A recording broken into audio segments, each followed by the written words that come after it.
بسم اللہ الرحمن الرحیم۔ کیف ٹی وی سننے والوں کو السلام علیکم۔ آج کی اس ویڈیو میں آپ جان پائیں گے کہ عالم برزخ کیا ہے اور روحیں عالم برزخ میں کیسے رہتی ہیں، بلکہ عالم برزخ کے حوالے سے ایک یہودی عورت کا واقعہ بھی بیان کریں گے کہ جب ایک یہودیہ نے حضرت عائشہ رضی اللہ تعالیٰ عنہ کو عالم برزخ کی خبر دی تو حضرت عائشہ رضی اللہ تعالیٰ عنہ نے عالم برزخ کا انکار کیوں کیا تھا۔ ویڈیو میں آپ یہ بھی جان پائیں گے کہ انسان کے مرنے کے بعد کیا ہوتا ہے، یعنی عالم برزخ کی زندگی کیسی ہے، لوگ یہاں کیسے رہتے ہیں، کیا کھاتے پیتے ہیں، اور یہ بھی بتائیں گے کہ جب لوگ مر جاتے ہیں وہ کیسے عالم برزخ میں دنیا کے معاملات یاد رکھتے ہیں۔ ناظرین، عالم برزخ کے حوالے سے عالم کہتے ہیں کہ ہمارے یہ 4 جہان ہیں: عالم ارواح، عالم دنیا، عالم برزخ اور عالم آخرت۔ یہ بنیادی طور پر 4 عالم ہیں اور ہر عالم کے احکام الگ الگ ہیں۔ ہر انسان کو ان 4 عالم سے گزرنا ہے، لیکن یہ الگ بات ہے کہ ہر ایک میں قیام کی مدت الگ ہے۔ اللہ پاک نے انسان کے ایک عالم سے دوسرے عالم میں جانے کے مختلف اسباب بنائے ہیں، جیسا کہ عالم ارواح سے دنیا میں آنے کا سبب والدین ہے، عالم دنیا سے عالم برزخ میں جانے کا سبب موت ہے، عالم برزخ سے عالم آخرت میں جانے کا سبب سور ہے جو حضرت اسرافیل علیہ السلام پھونکیں گے۔ لیکن آج کا ہمارا موضوع صرف عالم برزخ ہے۔ ناظرین، برزخ کے لفظی معنی آڑ یا پردہ کے ہیں۔ انسان کی موت سے لے کر قیامت تک رکنے کا عمل عالم برزخ کہلاتا ہے۔ اگر یہ کہا جائے کہ یہ وہ مقام ہے جہاں موت سے حشر تک روحیں رہتی ہیں، یعنی برزخ میں تمام انسانوں اور جنوں کو موت کے بعد رہنا ہے۔ عالم برزخ ہماری دنیا سے بہت بڑا جہان ہے، یعنی برزخی زندگی دنیاوی زندگی سے بہت بڑی ہے، اور وہ زندگی بھی ایک دن ختم ہونی ہے۔ اللہ پاک سورہ مومنون میں فرماتا ہے، اور ان کے آگے ایک آڑ ہے اس دن کے لیے جس دن یہ اٹھائے جائیں گے۔ ناظرین، عالم برزخ میں پہنچنے کے بعد انسان کا آخرت کی طرف سفر شروع ہو جاتا ہے۔ رحمت للعالمین حضرت محمد صلی اللہ علیہ وآلہ وسلم نے فرمایا، بے شک آخرت کی سب سے پہلی منزل قبر ہے۔ قبر والے نے اس سے نجات حاصل کر لی تو بعد والا معاملہ بھی آسان ہو جاتا ہے، اور اگر اس سے نجات نہ پا سکا تو بعد کا معاملہ زیادہ سخت ہے۔ حضرت عائشہ رضی اللہ تعالیٰ عنہ کو یہودیہ نے عالم برزخ کے بارے میں خبر دی اور کہا، اللہ تجھے قبر کے عذاب سے بچائے۔ حضرت عائشہ رضی اللہ تعالیٰ عنہ نے مسلمانوں کے لیے عذاب قبر کا انکار کیا، لیکن حضرت محمد صلی اللہ علیہ وآلہ وسلم نے حضرت عائشہ رضی اللہ تعالیٰ عنہ کو بتایا کہ عذاب قبر مسلمانوں کے لیے بھی ممکن ہے، گناہوں کی وجہ سے انہیں بھی عذاب ہوگا۔ حضرت عائشہ رضی اللہ تعالیٰ عنہ نے نبی اکرم صلی اللہ علیہ وسلم کے فرمان کو تسلیم کر لیا۔ یہ واقعہ احادیث کی بہت سی کتب میں مفصل اور مختصر بیان ہوا ہے، جس کی تفصیل اس طرح ہے۔ ایک یہودیہ نے جب پہلی بار حضرت عائشہ کو عالم برزخ کی اطلاع دی تو حضرت عائشہ رضی اللہ تعالیٰ عنہ نے اس بات کی تصدیق نہ کی۔ نبی پاک صلی اللہ علیہ وسلم نے بھی یہودیہ کو جھوٹ قرار دیا، مگر بعد میں آپ صلی اللہ علیہ وسلم پر وحی بھیجی گئی اور آپ صلی اللہ علیہ وسلم کو عذاب القبر کے بارے میں بتایا گیا۔ اسی دن سورج کو گرہن بھی لگ گیا اور آپ صلی اللہ علیہ وسلم کے بیٹے سیدنا ابراہیم کا انتقال بھی ہو گیا، لہٰذا آپ صلی اللہ علیہ وسلم نے اس دن سورج گرہن کی نماز الصلاۃ الکسوف پڑھائی، اور پھر بعد میں آپ صلی اللہ علیہ وسلم نے خطبہ دیا۔ اس خطبہ میں آپ صلی اللہ علیہ وسلم نے اصحاب رضوان اللہ اجمعین کو مخاطب کرتے ہوئے عذاب القبر کی تفصیلات سے آگاہ کیا۔ آپ صلی اللہ علیہ وسلم ہر نماز کے بعد برابر عذاب قبر سے نجات کی دعا کیا کرتے تھے، اور صحابہ کرام کو بھی اس سلسلہ کی دعا کے لیے تلقین کرتے اور فرماتے کہ وہ بھی ہر نماز کے بعد عذاب قبر سے نجات کے لیے دعا مانگے۔ بلکہ معراج کا واقعہ آپ صلی اللہ علیہ وسلم کی مکی زندگی میں پیش آ چکا تھا، اور معراج میں آپ صلی اللہ علیہ وسلم کو نافرمان انسانوں کے عذاب کے مشاہدات بھی کرائے گئے۔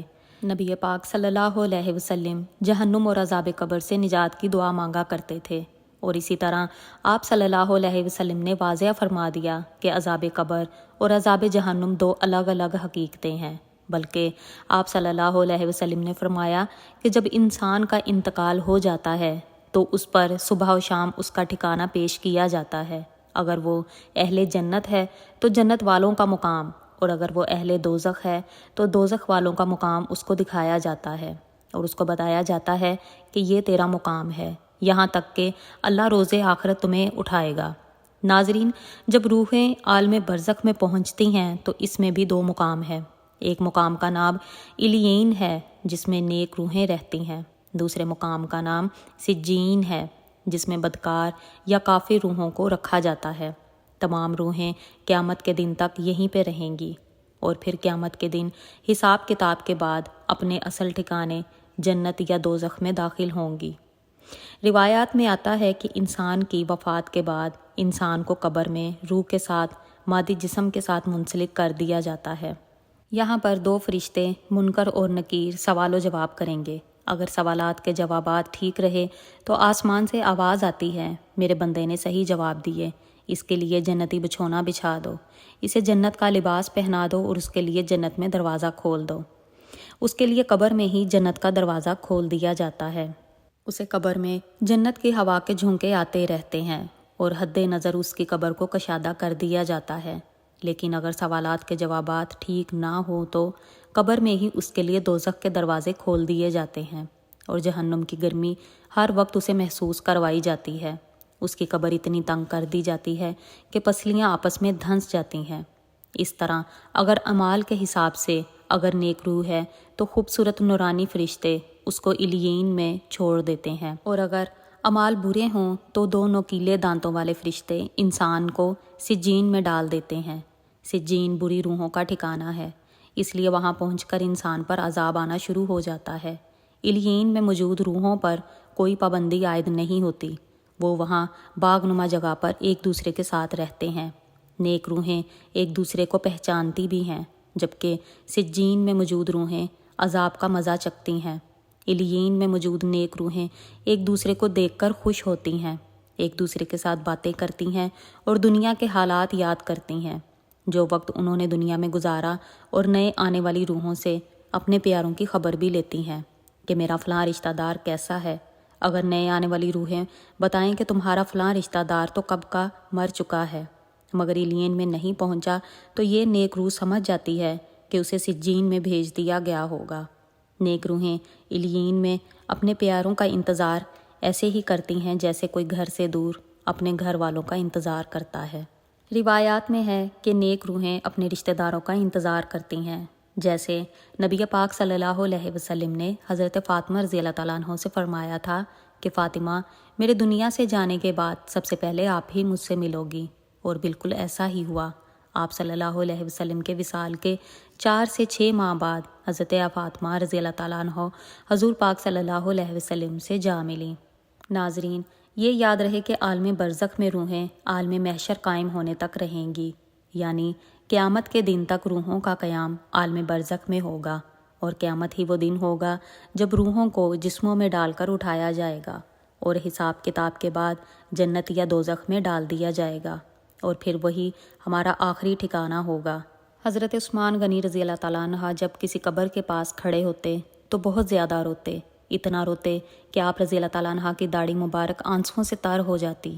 کسی نے آپ رضی اللہ تعالیٰ عنہ سے سوال کیا کہ آپ جنت اور دوزخ کا تذکرہ کر کے نہیں روتے جتنا آپ قبر کو دیکھ کر روتے ہیں؟ حضرت عثمان غنی نے فرمایا کہ آپ صلی اللہ علیہ وسلم نے فرمایا، بے شک قبر آخرت کی منزلوں میں سے پہلی منزل ہے، اگر اس سے نجات پائی تو پھر اگلی منزلیں زیادہ آسان ہیں، اگر نجات نہ پائی تو بعد کی منزلیں زیادہ مشکل ہیں۔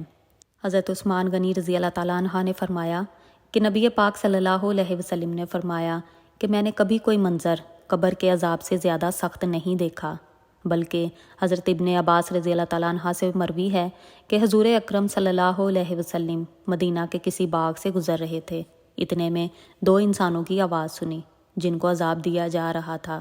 آپ صلی اللہ علیہ وسلم نے فرمایا کہ ان کو عذاب ہو رہا ہے، اور کسی بڑے کام سے عذاب نہیں ہو رہا بلکہ ایسی معمولی باتوں سے عذاب ہو رہا ہے جس سے وہ بچ سکتے تھے۔ پھر آپ صلی اللہ علیہ وسلم نے فرمایا، ان میں سے ایک پیشاب سے نہیں بچتا تھا، دوسرا چغلی کرتا پھرتا تھا۔ پھر آپ صلی اللہ علیہ وسلم نے ایک تر ٹہنی منگوائی، اس کے 2 ٹکڑے کیے، ایک ایک ٹکڑا دونوں قبروں پر رکھ دیا۔ صحابہ کرام نے عرض کی، یا رسول اللہ صلی اللہ علیہ وسلم، ایسا کیوں کیا؟ آپ صلی اللہ علیہ وسلم نے فرمایا شاید ان دونوں کا عذاب ان ٹہنیوں کے سوکھنے تک ہلکا کر دیا جائے۔ آئیں ہم اللہ سے دعا کرتے ہیں کہ اللہ پاک ہمیں صحت و تندرستی والی زندگی عطا کرے، اور جب ہم فوت ہو جائیں تو ہماری قبر کو جنت کا باغ بنا دیں، اور عالم برزخ میں ہمارا ٹھکانہ نیک روحوں کے ساتھ علیین میں بنا دے، اور ہم سب کو قبر کے عذاب سے بچا لے اے اللہ۔ آمین، اللہم آمین۔